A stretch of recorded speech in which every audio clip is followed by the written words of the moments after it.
here to discuss the sample papers. Let me tell you very frankly that your exams days are approaching. Hardly 3 months are left, and accordingly we'll be practicing the things section wise. So we are beginning with chemistry, right? So all the MCQs, each and every question we'll try to finish off within a day, and then next day also it will be done. The dates for your examination, like complete chemistry, physics and biology, is already been distributed in your class groups, right? So now what we are going to do is 103 MCQs over here from sample paper, and then we are discussing these questions. So just read the first question for me, question number 17. It will begin from question number 17. Yes. Question number 17. In which of the following chemical equations the abbreviation presents the correct states of the reactants and products involved at reaction temperature? Okay. Now see, there are 4 options given to all of you, and here सबसे पहली चीज जो वो आपसे पूछ रहे हैं कहते हैं रिएक्टेंट एंड प्रोडक्ट. तो आप सबको पता है कि रिएक्टेंट कौन सा होगा जो मेरी लेफ्ट हैंड साइड है, एंड प्रोडक्ट कौन सा होगा राइट हैंड साइड. तो कहते हैं जो स्टेट्स गिवन है वो आपने बताना है कि कौन कौन सी चीजें करेक्ट है. तो करेक्शन के लिए सबसे पहली चीज क्या दिखोगे, ये CH4. CH4 जो है ये किसका सिंबल है बेटा, मीथेन का. अब देखो सब में ना रिएक्शन करेक्टली लिखा है, वही CH4 ऑक्सीजन के साथ रिएक्ट करता है, कार्बन डाइऑक्साइड एंड वाटर बनाते हैं जैसे हाइड्रोकार्बन्स का हो रहा है, और सब में देखो बैलेंस्ड है, सब कुछ प्रॉपर लिखा हुआ है. बट कहाँ हमने ये सारी चीजें नहीं देखनी, हमने क्या देखना है, ये चीज देखना है. समझ रहे हो, हर रिएक्शन के अंदर. तो पहले ही तुम्हारे दिमाग में आना चाहिए कि मीथेन क्या है, गैस है. मीथेन क्या है हमारे पास, गैस. ठीक है, किसके साथ रिएक्ट कर रहा है, ऑक्सीजन के साथ. ऑक्सीजन भी क्या है अपने पास, गैस. कार्बन डाइऑक्साइड भी क्या होगा, गैस. और वाटर हमेशा क्या होता है, लिक्विड स्टेट में, जब तक मेंशन ना हो कि कुछ और स्टेट है. ठीक है, तो अब देखो कि कहाँ कौन सा ऑप्शन है जिसके अंदर, option C. So what will be the correct answer, option C. तो व्हाइल रीडिंग ओनली तुम्हारे दिमाग में सबसे पहली चीज क्या आनी चाहिए कि जो भी मेरे पास है रिएक्टेंट और प्रोडक्ट, उसमें कौन सी चीज का स्टेट क्या है. ठीक है, and then you will be choosing the answer. Let's come on to question number 18. Please read it for me. Which of the following oxide is are soluble in water to form alkalis? Okay, alkalis. Alkali word का ना बच्चे तुम्हें meaning पता होना चाहिए. Alkali ना base होता है. क्या होता है, बेस. और कौन सा बेस होता है, वाटर सोल्यूबल बेस होता है. कौन सा बेस होता है ये, वाटर सोल्यूबल बेस. अब बेस यानी कि OH लगा होना चाहिए. क्या लगा होना चाहिए, OH. तो OH यानी कि वाटर के साथ मेनली जो SO2 है, ये तुम्हारे देखो ये नॉन मेटेलिक ऑक्साइड है. कौन सा ऑक्साइड है ये, non metallic oxide. Non metallic oxide जब भी बनाएगा तो क्या बनाएगा, एसिड. तो तुम्हारे पास कौन सी है जो मेटेलिक ऑक्साइड है, ये भी तुम्हारा नॉन मेटेलिक ऑक्साइड है. ठीक है, तो मेटल कौन कौन सा है, सोडियम एंड पोटेशियम. तो ऑप्शन कोई ऐसा है जिसमें Na भी हो और K वाला भी हो, A option. A option. तो हम यहाँ पे A option will be the answer. ठीक है, और ये फॉर्म क्या करेगा, NaOH, एंड दूसरा क्या फॉर्म करेगा, KOH. क्लियर है टर्म, पक्का. चले आगे. अब देखो नेक्स्ट 19th क्वेश्चन पे आ जाओ. Read the question from me बच्चे. The image shown the pH value of the solution on a pH scale. Question: which solutions are acidic in nature? Option A, B and C. Option B, A and B. Option C, C and D. Option D, A and B. Option अब A and B. Very good. अब देखो जरा A and B क्यों होगा. ये वाला जो मैं इसको ग्रीन से कर रही हूँ ना, इसको ऐसे ही ग्रीन ये कलर neutral की है. याद रखना. पीएच स्केल पे ना जो 7 होता है, इट इज न्यूट्रल. ये कौन सा है, न्यूट्रल. अब न्यूट्रल की इस साइड जाओगे तो कौन सा कैरेक्टर इंक्रीज हो रहा है, और अगर इस साइड जाएंगे तो कौन सा कैरेक्टर इंक्रीज हो रहा है, एसिडिक. तो कौन से हैं जो न्यूट्रल के इस साइड हैं, तो A एंड B. तो जो भी ऑप्शन A एंड B के अकॉर्डिंग जाएगा, that will be our answer. हाँ जी, read question number 20 for me. Given figure shows a student adds an equal amount of CuSO4 in 2 beakers. He added zinc in beaker P and Ag in beaker Q. The student observed that the color of solution in beaker P changes while no change is observed in beaker Q. Which option is correct? अच्छा, अब देखिए ये option वगैरह सोचने से पहले आपके दिमाग में ये आना चाहिए ये किसके ऊपर है, मेटल की जो रिएक्टिविटी सीरीज होती है ना उसके ऊपर क्वेश्चन है। अब तुमने सीधा दिमाग में डालना है कि केदारनाथ का महंगा आलू वाला, तुम सबको याद होगा। तो केदारनाथ का महंगा आलू वाला में जब हम क्वेश्चन करते हैं तो भाई सबसे ज्यादा रिएक्ट केदारनाथ का महंगा आलू जरा फीका नहीं सही पका है, क्यों हुआ होगा, है ना। तो यानी पहले सबसे पहले क्या आता है, जरा, यानी कि जिंक जो है वो ज्यादा रिएक्टिव है ना। तो सबसे ज्यादा कौन है हमारा, जिंक स्ट्रॉन्ग वाला। उसके बाद कौन आएगा, कॉपर, और उसके बाद कौन आएगा, सिल्वर, क्योंकि सिल्वर तो लीस्ट रिएक्टिव है, राइट। तो अगर तो तुम्हें कहता हो कि भाई सबसे ज्यादा रिएक्टिव, इसी को पलट के भी लिख सकते हैं, या तो ये वाला ऑप्शन देख लेना कि अगर कहीं सही हो तो ये दे देना, या फिर क्या आएगा सबसे लीस्ट रिएक्टिव Ag के बाद Cu, और Cu के बाद Zn। क्रोकोडाइल का जो ये माउथ ओपन होना चाहिए ना, वो क्या दिखाता है कि बड़े की तरफ है, वो स्ट्रॉन्गर है, ठीक है। अब देखो जरा कौन सा ऑप्शन आता है उसके अकॉर्डिंग। ऑप्शन नंबर ए, नहीं छोड़ दो, ऑप्शन जो करेक्ट ऑप्शन है उसके ऊपर फोकस करो। ऑप्शन नंबर सी, यानी ये वाला गिवन है या ये वाला गिवन है, ये वाला, ठीक है। तो ये तुम्हारा क्या होगा आंसर। दोनों अपने दिमाग में सेट रख लेना कि दोनों मुझे इस टाइप के आंसर्स ढूंढने, समझ गए क्या कैसा क्वेश्चन आता है। Now let's come on to question number 21।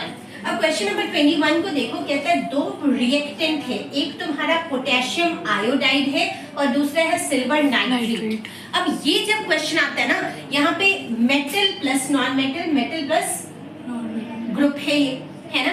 तो ये क्या आ गया तुम्हारा, डबल डिस्प्लेसमेंट रिएक्शन। कौन सा रिएक्शन आ गया, डबल डिस्प्लेसमेंट। तो देखो देखो ध्यान से कैसे कटेगा, Ag positive, NO3 negative, K positive, I negative, ठीक है। तो जो प्रोडक्ट बनेगा तुम्हारा वो सिल्वर आयोडाइड बनेगा।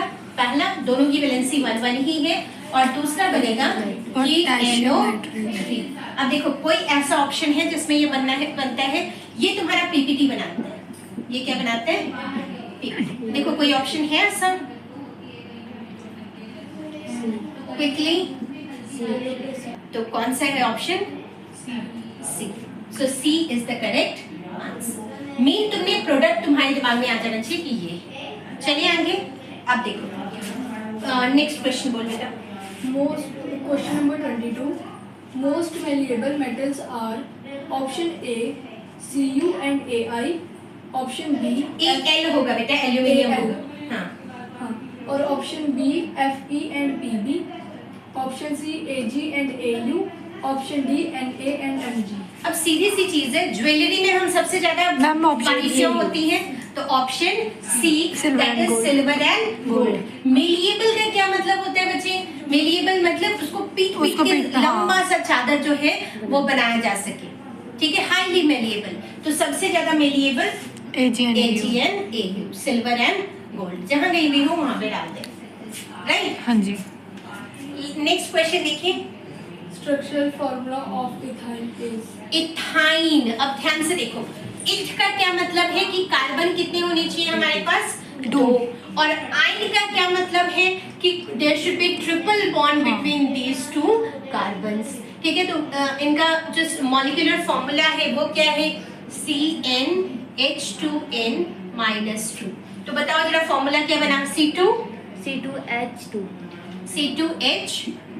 तो अब जरा स्ट्रक्चरल फॉर्मूला क्या बनना चाहिए, देखो कहीं पर है 1 2 3 C, यहाँ पे हाइड्रोजन, यहाँ पे हाइड्रोजन। देखो कोई ऑप्शन है ऐसा, option A. So this is the correct answer.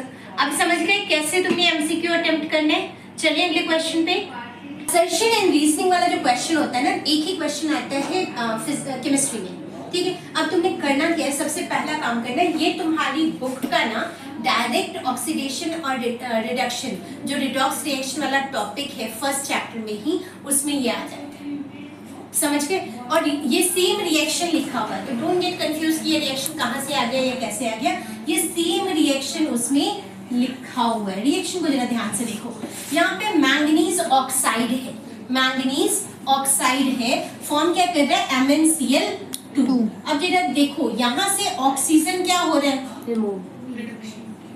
Removal of O2 हो रहा है ना। अब जरा ध्यान से देखो HCl में क्या हो रहा है, HCl जो है वो तुम्हारा बन रहा है Cl2। यहाँ पे क्या हो रहा है, रिमूवल ऑफ हाइड्रोजन हो रहा है, रिडॉक्स हो गई। मैम बैलेंस है ना ये तो, हाइड्रोजन हो रहा है, बैलेंस है ये तो। बैलेंस। हाँ। अब देखो, रुक जा बच्चा, रुक जा। तो removal of oxygen is equals to what, reduction, reduction, है ना। और removal of hydrogen is equals to what, oxidation. तो जिसके किसी रिएक्शन में ऑक्सीडेशन और रिडक्शन दोनों हो, वो कौन सा रिएक्शन, रिडॉक्स। Redox reaction. तो क्या असर्शन करेक्ट है? Yes ma'am. सबसे पहला काम क्या करोगे, यहाँ पे लिख दोगे, जब भाई दिमाग में लिखना नहीं है, दिमाग में लिखना है ट्रू है, ठीक है। अब दूसरा रिएक्शन को पढ़ो, दूसरे रीजन को पढ़ोगे। NO2 ऑक्साइड्स, ऑक्साइड्स HCl है, यानी कि HCl को वो किस में कन्वर्ट कर रहा है, Cl2 में। बिल्कुल सही है जी, क्योंकि हमने क्या कहा, removal of hydrogen is oxidation, और खुद वो रिड्यूस हो रहा है टू फॉर्म MnCl2, क्योंकि उसमें रिमूवल ऑफ ऑक्सीजन हो रही है, रिडक्शन हो रहा है। यानी कि ये भी हमारा क्या हो गया, ट्रू हो गया। अब ये दिमाग में दोनों ट्रू है हमारे दिमाग में। अब ऑप्शन क्या बचा अपने पास, A और B। अब यहाँ पे तुम क्या लगा दोगे, अपने दिमाग में लगाना है, बार बार वर्ड यूज करियो, बिकॉज रीड करोगे, करेक्ट आ रहा है, आंसर क्या हो जाएगा। चलिए अगले क्वेश्चन। Number 25. हाँ जी बोलिए। We need to balance a skeletal chemical equation. Give reason to justify the statement. Give reason to justify the statement. यहाँ पे सीधा क्या लोगे, law of conservation of mass. तो पहले लिखोगे because of the law of conservation of mass which says that total mass of reactant must be equals to the total mass of product. क्यों? क्योंकि the mass can Neither be created nor be destroyed in a chemical It can reaction. only be transformed from one form to another in a chemical reaction. Very good, बिल्कुल सही था आपका, in a chemical reaction ही आएगा। यही answer लिख दोगे, तुम्हारा correct है। अगला क्वेश्चन देख, Question number 26. Question number 26। Part A.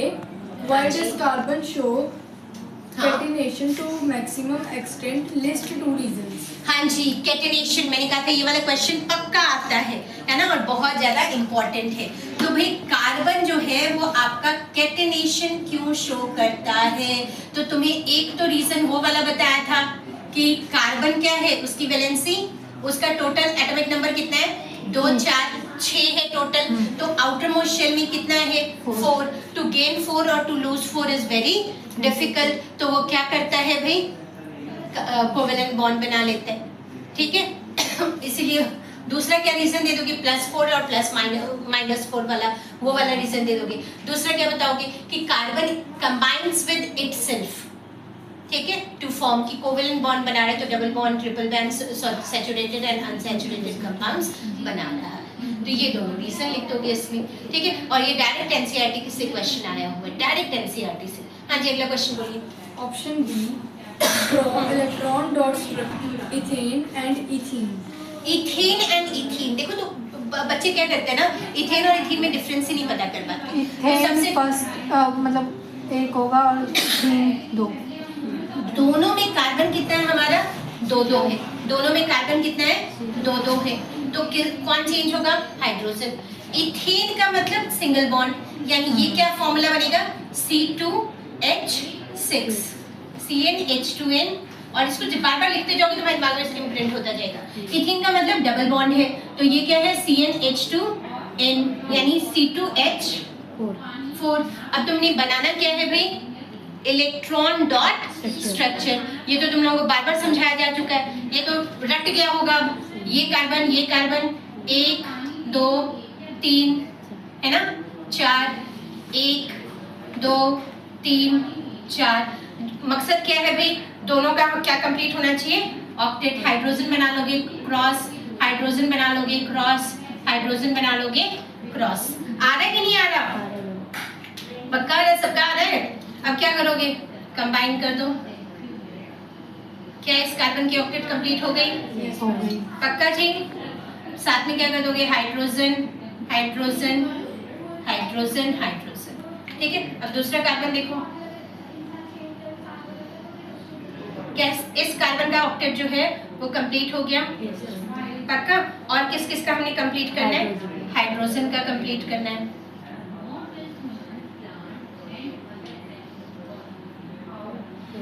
क्या करोगे, साथ के साथ ही करोगे। ठीक है जी। C2H4 में क्या करोगे, कार्बन और कार्बन के बीच में ये क्या करोगे, यहाँ पे 2 ऐसे बॉन्ड्स बना लोगे, राइट। एक यहाँ पे ऊपर, एक यहाँ पे, एक यहाँ पे, एक यहाँ पे, राइट। इनके साथ क्या अटैच कर दें, जल्दी हाइड्रोजन क्रॉस के साथ अटैच कर दें। देखो मिस, किसी को कोई डाउट यहाँ पे आ रहा है बेटा, यहाँ पर किसी को कोई भी डाउट आ रहा है तो please feel free to inquire. बन रहा है सबका, ये तुम्हारा हाइड्रोजन पूरा, ये तुम्हारा हाइड्रोजन पूरा, this hydrogen is complete and this hydrogen is also complete. Done है, कोई प्रॉब्लम। चलो अगला देखो, नेक्स्ट 6 में आपके पास ऑप्शन आ गया। तो सबसे पहले आपने ये देखना है कि दोनों पार्ट्स जो हैं वो मुझे कौन से अच्छी तरह से आता है, ठीक है। तो क्वेश्चन नंबर 26 देखो क्या कह रहा है, और में बोलो बेटा। Ethanol C2H5OH। इथेनॉल जैसे लिखा है फॉर्मूला आपके दिमाग में घूम जाना चाहिए, C2H5OH होता है, ठीक है। आगे हीटेड विद अल्कलीन पोटेशियम। हाँ हाँ, is heated with permanganate to give a compound X। फिर उसके बाद है C2H5OH gives rise to X। Arrow के ऊपर आएगा अल्कलीन KMNO4 अल्कलाइन KMNO4 ये आ गया, हाँ, प्लस हीट। प्लस हीट, हाँ जी। और ये बस ये है। और बस। उसके बाद है ऑप्शन, उसके बाद है A, part A, how many carbon atoms will compound X contain.